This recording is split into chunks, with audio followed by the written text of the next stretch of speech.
So I was kind of perplexed about what I was going to say today because I'm not a media expert by any stretch of the imagination. But I was speaking with Jonathan Pajot this morning because he's staying in the same Airbnb as my wife and I. And he suggested that I talk to you about my experiences with media over the last year. And I thought, well, that's something I know about, so it's always good when you're talking to people to talk about something that you know about. That's actually a really good tip for public speaking.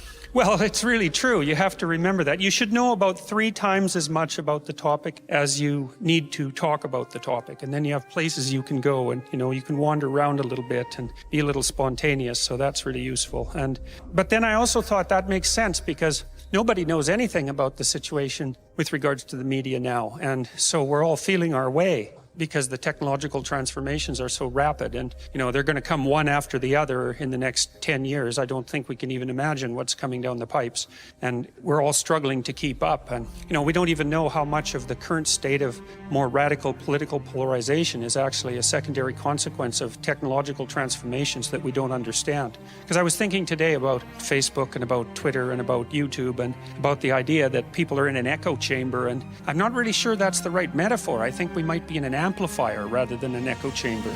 I've thought for a long time that when I'm thinking about the effect of the individual, I read something that Solzhenitsyn said at one point, and I think he was citing an ancient Christian theologian who defined the universe as a place whose circumference was nowhere and whose center was everywhere. And I really like that idea. And I think it's actually relatively true from a technical perspective, like from a physical perspective. But Solzhenitsyn pointed out that each of us was to be regarded as a center of the cosmos and that we have the power that's associated with that. And I've thought about that a lot because there's something about it it's either obviously true or it's true enough so that we all act it out when we interact with each other because we treat each other like conscious beings who have a destiny and who have choices and who make choices that are important and who make choices that can be good or bad or even good and evil. We all act like that, so we act that out.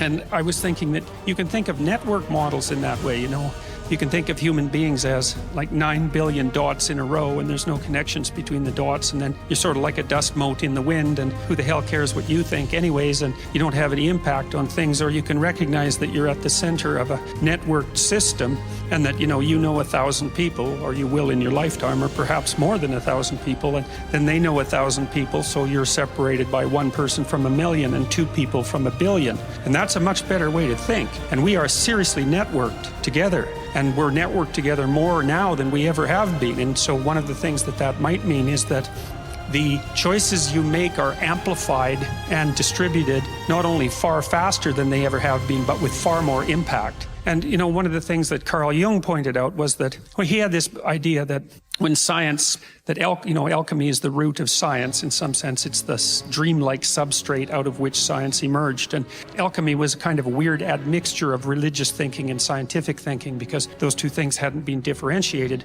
back when there were alchemists. And Jung believed that what had happened in Europe, at least first, was that the scientific end of alchemy blew up and expanded at an exponential rate, and that led to this advanced technological civilization that we have, but that the moral dimension that was embedded in the religious symbolism didn't develop at all. And so we're in this unstable situation where far more technologically proficient than we are wise, and that's actually a big problem because obviously the more powerful the tools you generate, the more intelligent ethically you better be, or things are going to go to hell in a handbasket very rapidly. And I had this thought, I think I shared it a little bit last night, that in the next 5 years, 6 years, we're going to develop pretty viciously intelligent AI systems, and that's already happening. They're monitoring YouTube and they're monitoring Facebook and they're monitoring Google, and they're trying to make ethical decisions, these AI systems. And the problem is that the ethical presuppositions of the programmers are being embedded into the infrastructure of the net. And that's a hell of a thing to think, because it means that for better or worse, we're building automated intelligences that reflect our own morality. And we better be very careful about what our morality is if we're going to automate it, because automated systems are incredibly powerful. So that's where we're at least to some degree, in terms of the new technological transformations in communication technology. It puts each of us at the center of a wide web of connections and makes the consequences of our moral decisions much more immediately manifest to each of us. It kind of begs the question too, like, how should you behave on Facebook and how should you behave on Twitter? I think Twitter drives me a little bit crazy. I'm on it a fair bit. I'm not sure it's a good thing. And I tend to distribute things that are alarming, let's say, in some sense. Maybe they are alarming ideologically, they're disturbing.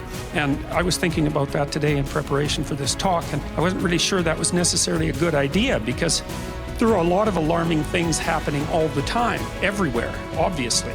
And now we can share all of them, always, all the time. And so that means that instead of hearing about one alarming thing a day, you're hearing about like 500 alarming things a day. And so then what are you supposed to do about that? Does that indicate that there's a state of emergency? Well, you don't know, because you don't know how to calibrate the information. So I was thinking, well, maybe the right way to behave on Twitter is only to forward good things that are happening, because there's lots of good things that are happening. But I actually don't know the answer to that. I have no idea, and I don't think anybody else does either. I do know that there are studies with regards to Facebook that show that the more time that you spend on Facebook, the more depressed you are. And that it looks like it's a causal relationship rather than just a correlational relationship. And it seems to have something to do with the fact that Facebook is one of those platforms where everybody puts up an advertisement for their life, right? It's like, here I am with my new girlfriend in the Bahamas being happy, and then here I am on a mountain being happy. And it's like, it's not you like miserable with the cover over your head, unable to get out of bed. You don't broadcast that. You can think, well, that means you're presenting people with a falsely positive view of your life, and then they compare their lives to it, and they come up short, and you think, well, that's a kind of deception. But by the same token, you don't stop random strangers on the street and tell them how miserable your life is, right? They don't want to hear about that. They want to see a facade of normality in, just casual day-to-day interactions. And so part of pro-social behavior is only to put what's at least, normative and good forward. It doesn't matter. So I don't think that's necessarily deception, but the mass consequence of that is something that we don't understand at all.